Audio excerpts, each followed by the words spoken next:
All right, let's get this show started! Michel Pereira is no longer on the UFC roster following his decision loss to Shara Magomedov at UFC Baku on June 27th. The news came as a surprise to many, considering Pereira's exciting fighting style and his run inside the octagon, where he picked up 10 wins and 6 losses across 2 weight classes. The 32-year-old Brazilian had completed his previous UFC contract with a split decision win over Zach Reese in February, snapping a 3-fight losing streak. However, instead of receiving a new multi-fight deal, Pereira was reportedly offered just a 1-fight contract to face Shara Bullet at UFC Baku. Following the fight, Pereira publicly criticized referee Herb Dean's officiating, claiming Dean failed to take a point away from Magomedov despite multiple warnings for pulling his hair twice. Magomedov was also not penalized for an eye poke later in the bout, which ended with Shara earning a unanimous 29-28 decision victory. Despite his UFC departure, Pereira shared a positive message on his Instagram stories, thanking the promotion for the journey. He wrote, "I have nothing but gratitude in my heart for the UFC. Everything I have and have achieved came through the UFC. Gratitude at UFC." Meanwhile, Dricus Du Plessis has also reportedly been released from the UFC roster after going 3-5 inside the promotion. Du Plessis was riding a 3-fight losing streak before being cut. The UFC's decision to release Michel Pereira has sparked strong reactions from fellow fighters, including Alex Pereira. Taking to Instagram, the former UFC champion publicly criticized the promotion's decision to part ways with Pereira, while pointing out that his loss to Shara Bullet came amid controversy involving referee Herb Dean. He wrote, "They could have sent this guy earlier, and maybe it would have been acceptable, but paying such a high price because of a refereeing mistake is impossible to accept. The UFC has already done and continues to do everything I ask within the organization's reach, but it's sad to see this and not be upset. Many athletes don't say anything, but tomorrow it could be you going through this kind of situation, and there will be no point in sending me a message asking for help. It's sad that not even the UFC has control over this, and because of that, our sport keeps getting tarnished. My kickboxing record is 40 fights, 33 wins and 7 losses. My MMA record is 16 fights, 13 wins and 3 losses. My Vale Tudo record is 1 fight and 1 loss." Khabib Nurmagomedov believes his wrestling is better now than it was at any point during his fighting career. 6 years removed from his retirement, he remains a major figure in MMA, passing on his knowledge as a coach to elite fighters such as Islam Makhachev and his cousin Umar Nurmagomedov. Widely regarded as one of the greatest fighters in UFC history, Khabib built his legacy on his dominant wrestling and relentless grappling pressure inside the octagon. However, the former lightweight champion believes his skills have continued to evolve even after walking away from competition. During a recent appearance on Small Talk, Khabib said, "People think my prime was between 2018 and 2020, but I wasn't in my prime back then. I turned 32 in September 2020 and I retired in October, so I hadn't even really begun yet. My grappling has improved tremendously since then. In 2026, it's much better than it was in 2020. I watch my old fights now and think, how could I have made that mistake here? Meanwhile, people watching from the outside say, wow, what a level. But to me, that's not the level. My grappling is far better now. And the guys who trained with me in both 2020 and 2026 say the same thing." Jorge Masvidal believes Kamaru Usman could make it look easy against Dricus Du Plessis at UFC Oklahoma City. Although Usman is the betting underdog, Masvidal believes there is a clear path to victory for him, which is simply wrestling Du Plessis, as Khamzat Chimaev was able to do against the South African. I think if DDP didn't make those changes needed after Khamzat fight, Usman could have a very easy night. You just repeat and rinse, just jab his way in there, hit some body shots, and find a way to get to the leg and tax DDP. Yeah. Now, if DDP has improved in those gaps, which are massive, he could do some special stuff. You know, he has the power. It's his weight class. He's a natural bigger guy, and I think he's much, much better on the feet. Way, way better. But Usman is so damn good with his overall fighting and his IQ. I think he's one of the smarter guys to be in the cage.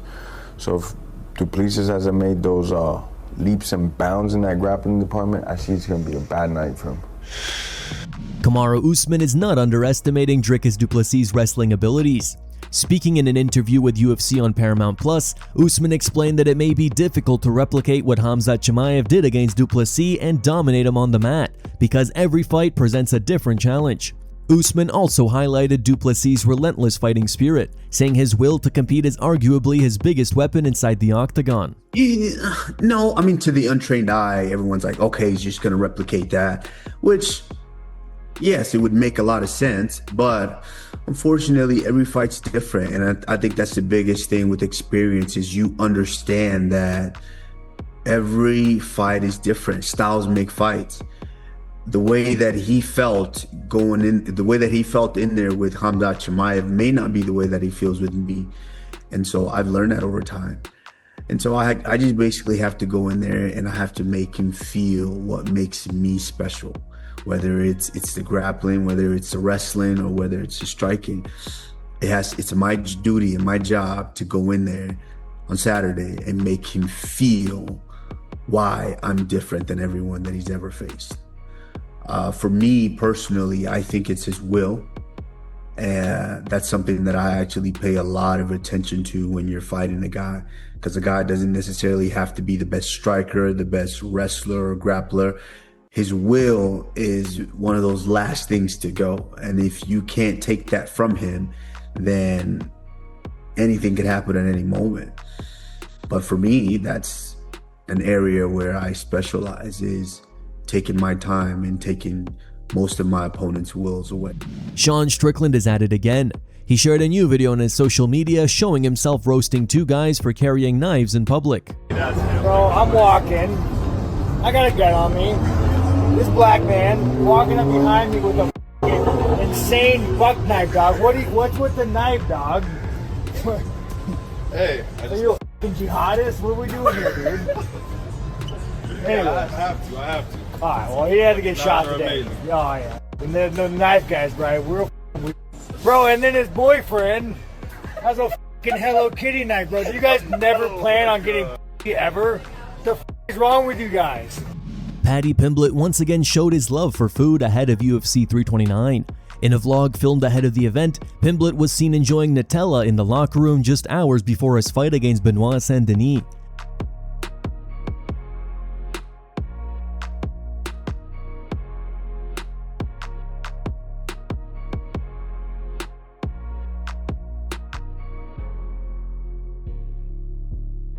Later in the vlog, Pimblett was shown speaking with Dana White and telling the UFC CEO that he wanted to step in against Max Holloway after Conor McGregor got injured. Absolutely proud, man. Congratulations. Said what was going to happen and I've come and done it. Stole the show. That's how we roll. Go around. Thank you very much. No punishment. Let's get in with Max now. I'll get in with Max now. Yeah? You're not big enough that. 100%. So don't need too much pizza. Good job, boy. You know that, fella. Well done. So happy for you, man. Congratulations, flatulations. Hope you enjoyed that. It's one of the greatest finishes ever. Were you surprised he tried to shoot you? No. Oh my God. Paddy's coach also revealed in the vlog that Justin Gaethje had taken away some of Paddy's confidence, but gave it right back after defeating Ilia Topuria. He believes himself that strongly that after that last fight and seeing how Justin dealt with Ilia, like, he found that confidence back in himself to kind of get in there and go, F you guys, I'll show you what I'm about. You got to remember, he came off a loss, a title. You know, that's going to sting at some point, and you've got to pull yourself back from that, and he did. The feud between Dricus Du Plessis and Brendan Allen continues to escalate. The two recently came close to fighting inside a gym after Du Plessis invited Allen to settle their differences in person. Now, speaking to Submission Radio, DDP took another shot at Allen, questioning his abilities and claiming he would put him to sleep if they ever fought. Brendan Allen thing, can you shed some light? Like, this guy obviously has a chip on his shoulder about you. He said you were scared to fight him or something. What is going on with this? Have you seen him fight? Why would I be scared to fight him? Have you see that last performance? He can go on his knees and be thankful that, like, he wasn't in there with me. That was horrible. That was horrible. I would sleep that man. Yeah, that was like, I mean, he's in the top 5 by a massive fluke. He's on a 3-fight win streak. That's the longest of his career by far. Allen didn't let the comment slide, firing back on X. Let's compare last fight performances. Allen then got into it with DDP's fan who wrote, "I've been trying to fight you for years, Brandon. Give me a time and a place. We go back all the way to 2023. Me and Dricus owning you in replies. You'll never be deserving of a fight with Dricus, so I'll have to do it myself. Alan replied, I'm very easy to find. We can do whenever, come to any gym I go and I'll give you what you're looking for. You, your boy, your fam. Whatever, man. It makes no difference to me. Just show up and sign the waiver. That's all it takes. Conor McGregor's highly discussed opening kick that led to his quick downfall at UFC 329 has a simple explanation, according to Matt Brown. While many have questioned why McGregor opted to throw such a risky kick at the start of his comeback fight, Brown explained on The Fighter vs. The Writer that he believes McGregor was dealing with pre-fight nerves and the pressure of returning after a lengthy layoff, which ultimately led to him making the ill-fated decision. You know, I think Conor was nervous. I thought Max said it perfect. I think he was weak in the knees. Like, he was nervous. You know, I don't think he looked 100% himself. A lot of people have talked about that. You know, I'm not one to judge body language too much, because I've made that mistake many times where you judge a body language and then they perform great, right? So, you know, I don't think that's necessarily the best way to look at it. But look, he's always been a man of very, very high confidence, right? And he lived up to that, to what he always said he was going to do for so long. A lot of that confidence has been taken away from him. So he's sitting here saying all the right things. He's pumping himself up, making him, you know, feeling great walking into the fight. But somewhere deep inside, he knew that there's not evidence to back up all these things that he's saying, right? He said, you know, I could beat everybody. I can, you know, I'm this, I'm that. And it's like, well, you haven't won a fight in 5 years. You've been on the yacht drinking, and your last fight, you know, you tore your shin and you were losing anyway. And you know what I mean? So there's like all of these things are contradictory to what he's telling himself. So that just increases, you know, the nervousness, right? And, you know, he might have even been feeling good, but I think deep inside he was actually nervous. And looking back, I mean, and that's probably why he didn't end up fighting Michael Chandler, right? Because, you know, that's a very winnable fight for him, right? That's probably one of the better matchups out there for him. Cody Garbrandt has issued a statement following his quick knockout loss to Adrian Yanez at UFC 329. Yanez needed just 2 minutes and 47 seconds to stop Garbrandt, handing the former champion his third loss in his last 4 fights. With another devastating defeat on his record, many are now questioning whether Garbrandt's career has reached its end. Taking to Instagram on Tuesday evening, Garbrandt shared the following statement. There are moments in life when hope fades and the weight of endless problems makes the path unclear. But remember this, you only lose when you choose to give up.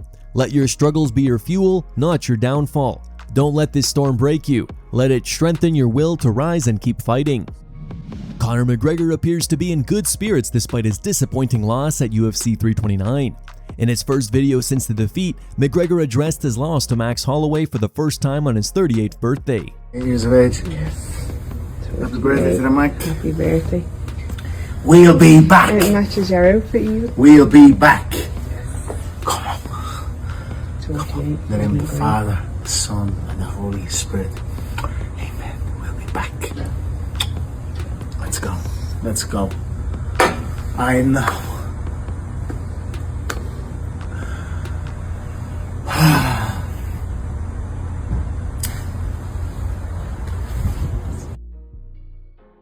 Here are the top 3 memes found on the internet. Number 3 meme was posted by Great Many Arrows. Number 2 meme was posted by Aggravating Unit.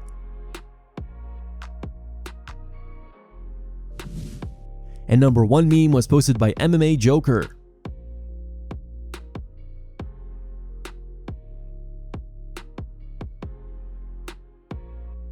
Thank you guys for watching. Don't forget to like this video and subscribe to the channel for your daily dose of MMA. Catch you tomorrow.